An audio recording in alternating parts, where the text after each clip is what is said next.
Hello दोस्तों, मैं क्षितिज यादव।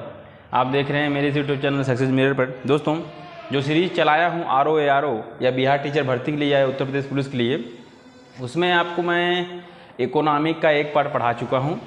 ना पढ़े हों तो आप प्ले लिस्ट में जाके देखिए इकोनॉमिक कहाँ पे है, उसको पढ़िए दोस्तों। उसी क्रम में आज मैं दूसरा पार्ट लेके आया हूँ।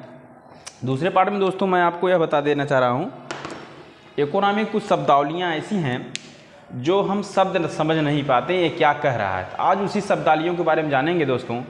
पहला पार्ट पढ़ा चुका हूँ, बोल दे रहा हूँ, आप जाकर पढ़ लीजिएगा। दूसरा देखते हैं आज शब्दावली में हम क्या पढ़ेंगे। ठीक है दोस्तों, चलिए देखते हैं। बात की जाए सब कुछ प्रमुख शब्दावलियाँ की, इसमें देखते हैं अवमूल्यन। नाम सुने होंगे आप, अवमूल्यन क्या है? तो अवमूल्यन आप जान लेते हैं हम अवमूल्यन क्या है। देखिए, विदेशी मुद्रा की तुलना में जानबूझकर स्वदेशी मुद्रा का मूल्य कम करना अवमूल्यन है। अवमूल्यन कहने का मतलब यह है दोस्तों, विदेशी मुद्रा जो विदेशी मुद्रा है उसकी तुलना में अपनी स्वदेशी मुद्रा को कम कर लेना, यह अवमूल्यन है। जैसे पहले 70 रुपये पे $1 था, अब 80 रुपये पे $1 है, यानी अपना अवमूल्यन कम हुआ है। और इसका कारण क्या है कम करने का, जानते हैं दोस्तों? इसका कारण यह है जिससे अपना निर्यात, अपने यहाँ की वस्तुओं निर्यात अधिक हो, जिससे मैं जो भी वस्तुएं हमारे यहाँ होती है वह ज़्यादा से ज़्यादा बाहर बेची जा सके, इसीलिए अवमूल्यन कराया जाता है। आइए देखते हैं कब कब हुआ है। तो यह दोस्तों 1949, 1966 और 1991 में यह अवमूल्यन हुआ है दोस्तों। तो अवमूल्यन समझ गए हैं, अवमूल्यन का मतलब क्या है। उसी क्रम में आते हैं विमुद्रीकरण। अब विमुद्रीकरण क्या है? विमुद्रीकरण का सबसे बड़ा उदाहरण देखा जाए दोस्तों, 8 नवंबर 2016 में एक हुआ था। यानी जो प्रचलित मुद्रा है, मैं आपको बता दूं, जो प्रचलित मुद्रा है उसको मुद्रा मतलब पैसा, जो प्रचलित पैसा है उसको एकाएक बंद कर देना और नई मुद्रा चलाना, यही विमुद्रीकरण है। ठीक है दोस्तों, देखिए इसमें दिया भी है, किसी प्रचलित मुद्रा के बदले में नई मुद्रा का प्रचलन करना, यह विमुद्रीकरण है। यह विमुद्रीकरण है। इससे कुछ जैसे कुछ जो है गलत तरीके से मुद्रा बनाना इससे रोका जा सकता है दोस्तों। यही इसीलिए किया जाता है। यह एक बार 1978 में किया गया था दोस्तों, उसके बाद 8 नवंबर 2016 को किया गया। उसी क्रम में आता है दोस्तों मौद्रिक नीति। मौद्रिक नीति क्या है, इसके बारे में जानेंगे। क्या है मौद्रिक नीति? देखिए दोस्तों, मौद्रिक नीति हम उसे कहेंगे वह नीति जिसके द्वारा मुद्रा को प्रसारित या कम किया जाना। वह नीति जिसके द्वारा मुद्रा को प्रसारित या कम किया जाना मौद्रिक नीति कहलाता है। ठीक है दोस्तों, या ऋण को महंगा करना या सस्ता करना। ऋण को महंगा करने का मतलब यह है दोस्तों, यानी इसको कम करना। यानी महंगा कब होगा? जब उसकी मांग, जब उसका पैसा कम हो जाएगा, यानी महंग हो गया। और सस्ता मतलब, और यह किसके द्वारा होता है दोस्तों? यह हमारे RBI द्वारा किया जाता है मौद्रिक नीति। इसमें कहा गया मौद्रिक नीति में वह नीति जिसके द्वारा मुद्रा को प्रसारित या कम करना। ऋण के मतलब कम कर देना, सस्ता मतलब बढ़ा देना। ठीक है, ध्यान दीजिएगा, RBI द्वारा होता है। अब इसी क्रम में आता है, हम लोग या बच्चे बहुत इंपॉर्टेंट फंसते हैं मुद्रास्फीति में। मुद्रास्फीति क्या है, चलिए देखते हैं। मुद्रास्फीति, वस्तुओं के दाम बढ़ना ही मुद्रास्फीति कहलाता है। जैसे दोस्तों कोई वस्तु है उसका दाम एकाएक बढ़ जाना, जैसे कोई भी वस्तु मार्केट में आई और उसका दाम बढ़ जाना, तो यह मुद्रास्फीति हुई। वेनेजुएला इसका एक उदाहरण हुआ है। इसका अभी नए अगर करंट बात की जाए तो वेनेजुएला इसका उदाहरण है। वहाँ की हर एक वस्तुएं, वहाँ चाय पीने के लिए 2000 रुपये लगता है। यानी किसी भी वस्तु का महंगा हो जाना मुद्रास्फीति है। ठीक है दोस्तों, अब मुद्रा अवस्फीति क्या है? यह है, इसे कहते हैं दोस्तों इन्फ्लेशन, और इसे कहते हैं डिसइन्फ्लेशन। यानी मुद्रास्फीति क्या है? मुद्रा अवस्फीति। देखिए, महंगाई घट जाए, मुद्रा अवस्फीति में महंगाई घट जाए, महंगाई घट जाए, बाजार में वस्तु है उसकी मांग नहीं है, तो यही मुद्रास्फीति है। महंगाई अगर घट भी जाती है, अगर महंगाई जो है वह घट गई, वह बाजार में वस्तु है, अगर उसकी मांग नहीं हो रही है तो मतलब कोई खरीद ही नहीं रहा वस्तु और उसकी महंगाई जो है घट भी जाए, वस्तु है और कोई उसका खरीदा नहीं जा रहा है तो उसे मुद्रा अस्फीति कहते हैं। मुद्रा अस्फीति और स्फीति आप समझ गए होंगे। इसी क्रम में दोस्तों बात आती है स्टैगफ्लेशन की। स्टैगफ्लेशन बात सुने होंगे, इसे ये क्या है? देखिए स्टैगफ्लेशन जब महंगाई और मंदी दोनों ही आ जाए।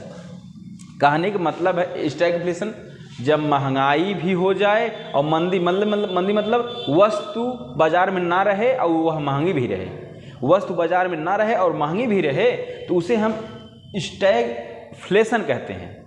और इसके पहले क्या पढ़े हैं कि बाजार में वस्तु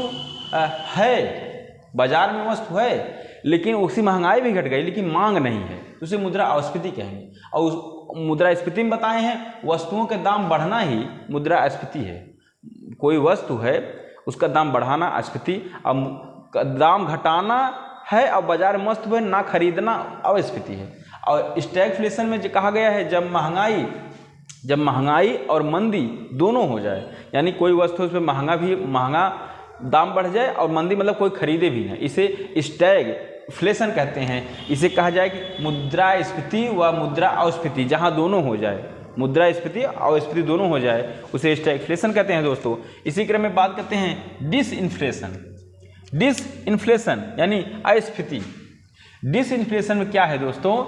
इन्फ्लेशन मतलब अस्फीति पर नियंत्रण लाने के लिए जानबूझकर नियम लाना यानी पॉलिसी लाना डिसइन्फ्लेशन है।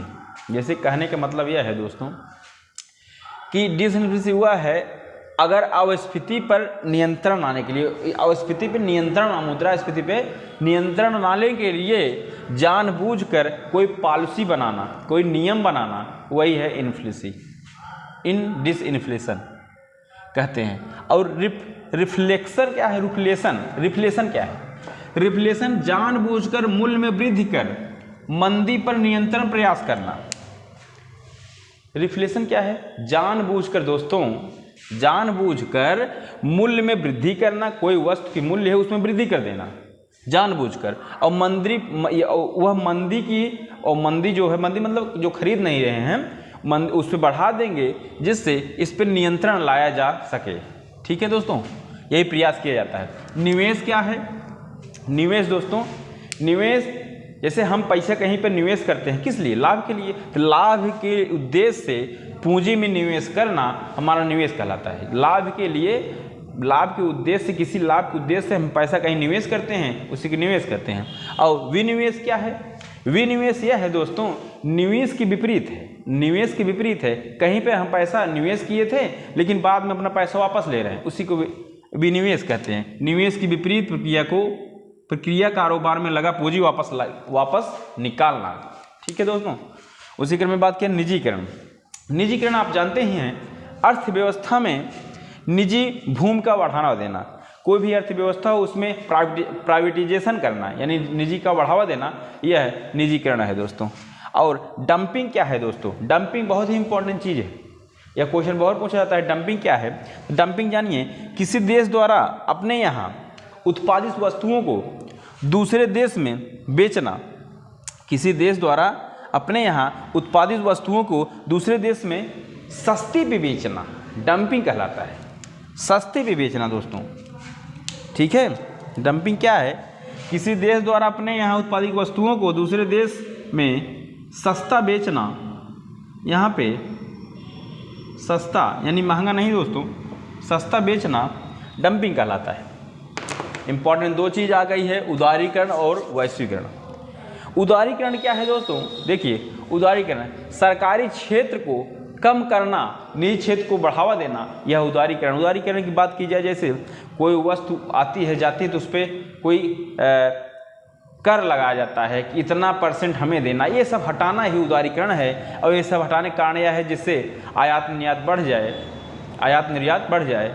ठीक, उदारीकरण करना सरकारी क्षेत्र को कम करना, यानी सरकारी क्षेत्र को उसमें हटाएंगे तो वहाँ कर हट जाएगा, और प्राइवेटाइजेशन करेंगे तो वस्तुएं जो भी आती जाती रहेंगी, लेते देते रहेंगे, इसी को उदारीकरण कहेंगे। और वैश्वीकरण क्या है? वैश्वीकरण किसी एक देश का दूसरे देश में पूंजी वस्तु और भी वस्तुएं निवेश करना या आयात करना।